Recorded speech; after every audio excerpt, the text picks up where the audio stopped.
वॻड़ Pakistan peoples party जे तरफ़ां rice Munawwar Ali Khan Mugeri खे member district council UC यारोदेरो तालुको वारिह ज़िले कंबर ते टिकट ॾिनी वई, जंहिं जे नतीजे में यूसी यारोदेरो जो बाशऊर अवामी मुगेरी बिरादरी मुबारकूं ॾिनियूं ऐं पीपल्स पार्टी जा थोरा मञा ऐं रईस मुनव्वर अली ख़ान मुगेरी साहबनि सां ॻाल्हाईंदे चयो त मां पाकिस्तान पीपल्स पार्टी जी समूरी क़यादत मोहतरम बिलावल भुट्टो अदी फरियाल टालपुर निसार अहमद खोड़ो ख़ुसूसन मीर नादिर अली ख़ान मक़सी जो शुक्रगुज़ार आहियां जिन मूं ते एतमाद करे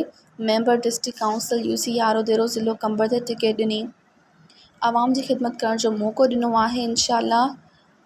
आउं पाकिस्तान पीपल्स पार्टी जे प्लेटफार्म तां यूनियन काउंसिल यारोदेरो जी आवाम जी भरपूर ख़िदमत कंदुसि। मज़ीद ख़बरनि ऐं तफ़सीलात लाइ विज़िट कयो असांजी वेबसाइट www.awamiNewsHD.com ऐं ॾिसंदा रहो अवामी न्यूज़ HD।